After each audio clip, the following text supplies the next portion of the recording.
It's Movie Time is produced by John DeSando. Listen to shows and read reviews online at wcbe.org. Would you do that again? Because I think I flipped it here.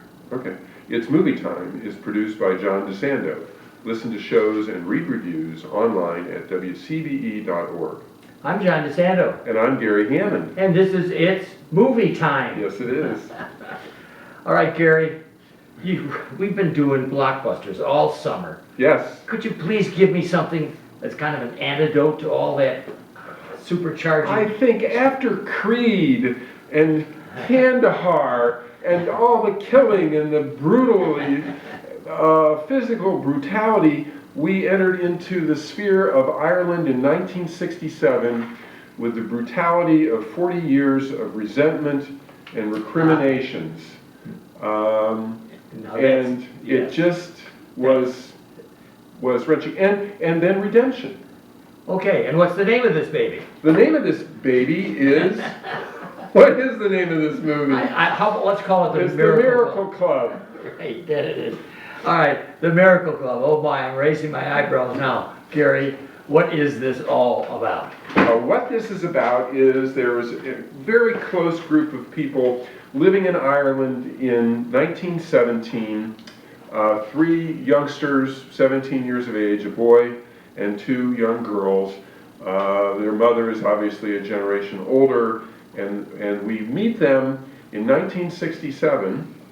Maggie Smith is the mother, now quite aged, and the teens, two of them surviving, are played by Kathy Bates and Laura Linney. And Laura Linney. Linney, yes, sorry. They do Laura, it the teens are now adult women, Kathy Bates and Laura Linney.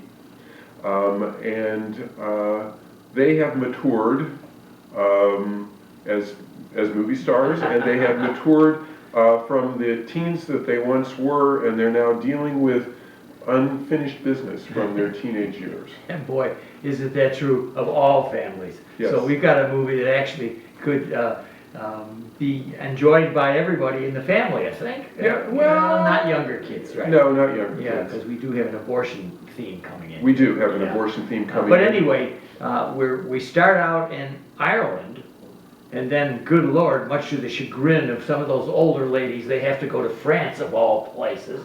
And for me, it rang a bell. Lourdes, Sure. that was Mecca when I was a Catholic boy growing up. Yes. Anybody who would go to Lourdes was truly going to benefit from the great ablutions that happen when you do things like wear scapulas and Get dipped.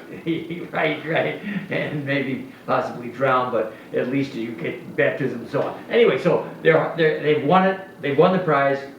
The three of them are going to Lourdes. Yes, that's a little more complicated than that, yes. I But know. The three of them are going, and there is hatred and resentment on the bus. And it kind of slowly creeps in. I like the way the movie does this. It's not like Kathy Bates is going to be shouting and screaming at you. It just kind of gently moves into the bitterness that has been festering. Right, the onion is unpeeled, and you know that there's something going on there, but it is slowly revealed, and it is pretty deep at the core of the onion. There's rot in there, and Yeah. they're going for miracles, and they do need miracles, and I'll submit that there's some satisfaction from their trip. And then their resentment shifts from what happened in 1917 to what happened at Lourdes. Yeah, because as the director, Thaddeus O'Sullivan, who else, right? For this. Thaddeus O'Sullivan is careful to show us another subtle part of this film, the commercialization of Lourdes. Yes. And not that I didn't always know that was so, but this seemed to be even more. They really had this down, selling whatever they can and immersing people in these water tanks. Yes. They really had it going. The nuns. And the mythology. Yeah. Yeah. And Yeah, I don't even know that, maybe they were nuns. I don't know if they were nuns or yeah, there just, were. okay. Yeah. There were a couple of nuns that would immerse you. And I'm looking at that saying, yep, there it is. That's my growing up a Catholic. We just adored any thought of Fatima or Lourdes, and we believed that the Blessed Virgin Mary appeared there, and apparently she appeared 18 times. Wow. Can you believe that? I mean, I find that hard to believe. 18 times. You know, gee, let's get the idea here. Wow, has she got anything better to do than to appear 18 times in the Lord? Well, she's trying to draw attention to that, and she's revealing herself, and I actually don't know the story, but I presume she's revealing herself to more and more people all the time. Yeah. And now we have people that are making pilgrimages to Lourdes to heal their physical ailments for the most part, but also, it turns out, emotional. And Lourdes did a little bit better with the emotional injuries that people were suffering. Somewhere, the priest, who could have been an even better character than he's allowed in this film, says that it is that kind of emotional cleansing that is the virtue of that. He does not claim any miracles. He sees the real value upstairs in your head rather than there. Yeah, I actually thought he played it very well, and I was not raised a Catholic, but there was a Carmelite monastery 4 houses away from where I grew up, and my parents were great friends with Father Madden, the head monk, on the south side of Youngstown, Ohio, and I think the priest played it really well. He was offering hope. Yeah. That's all he was offering. Yeah, right. He's just really, really fine. And Laura Linney is underplayed. Yeah. I mean, she's, to me... No, underplayed. Weren't they, John? Oh, well, considering their potential, Yeah. and I think particularly of Kathy Bates. Yes. Considering her diminutive presence. Oh my goodness. You would not. That was the thing, and she is so small, and I don't mean that she was huge, but she was a big presence, and she's very, you're right, diminutive in this movie, but sharp, very sharp. Yeah, and it strikes me that for people like Tom Cruise who are short, it doesn't make any difference. Right. The camera will do its job. You'll be tall. Alan Ladd. Oh my gosh, Alan On a Ladd. box. Oh my gosh. It made me think that Kathy Bates had always been on a box in every other movie I'd ever seen. And somehow they make it work because she seems gigantic by comparison in my imagination. Yes. And we both love Misery. Yes, we do. It was better than Misery that. Loves Company. Yeah, That's what I know. Yes. I know it. So, and now I have to say, Gary, much as you like this movie, and I liked it too because I just got out of Mission Impossible and I needed something to bring me down, and this was a good one to bring me down, is that they even have a deaf kid, or a mute kid. Mute right? kid. Mute Yeah. kid, which I thought was a little bit corny. It was corny. I don't think it was overplayed, but I think it was corny, and I think it fit with the emotional theme. I did do some I don't ever look up anything about the movie or the circumstances before we watch it. Right. But I did look up some topics in Ireland, and I've been to Ireland.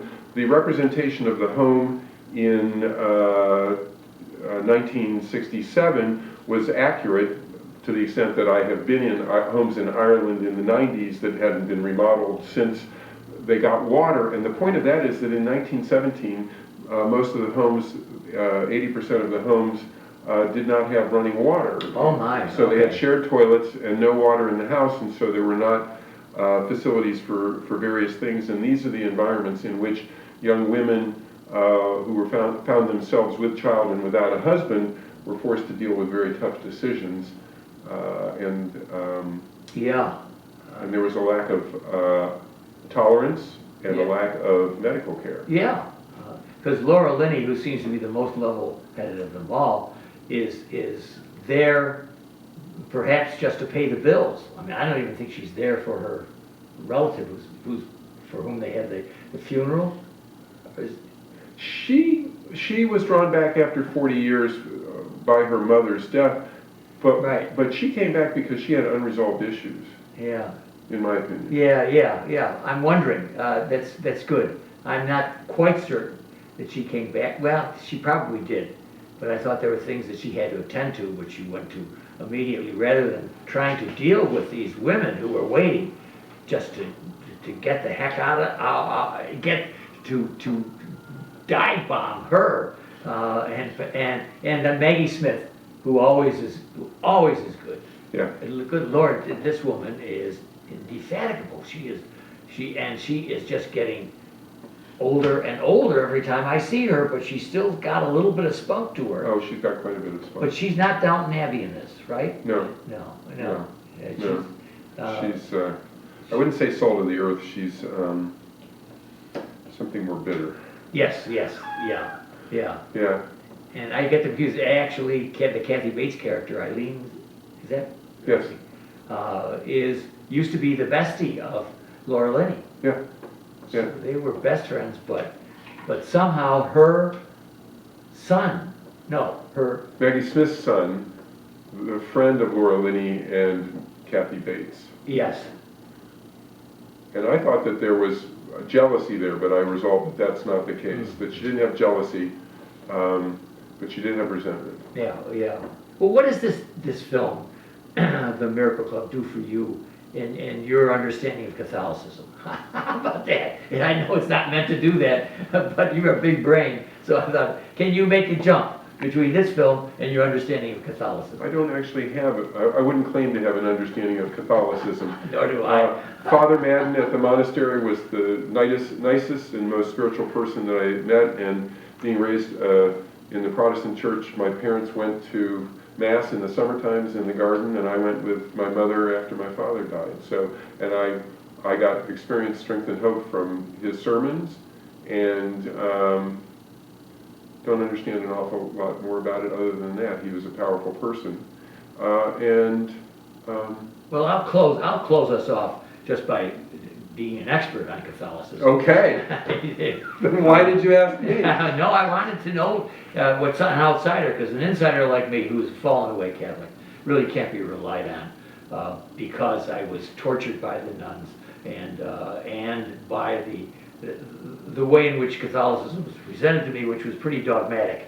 And one of the things that they were dogmatic about was the efficacy of the Lord's experience and the reality of the Blessed Virgin Mary appearing 18 times, out of which there were only 16 miracles. 67. Oh, according to- 67, there.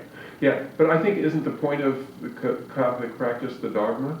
I know, and There are some people for whom process is the point, not the outcome. And I'm not saying that that's true of the dogma, but I suspect. all right, we're, Gary Hammond, the film is The Miracle Club. People can go I don't believe they would even want to hear us talk more about this topic, but to our podcast experience, Back Talk, what do you advise our audience? It's for a mature audience, and it deals with issues of freedom of choice that are currently before us, and were not present in the past in certain circumstances, and have now been limited in the United States by the Supreme Court. So if you are not offended by considering those issues, whatever side you're on, and you appreciate exquisite acting by Maggie Smith, Kathy Bates, and Laura Linney, then gotta go. And Stephen Ray from my favorite 90s movie, The Crying Game. Yes.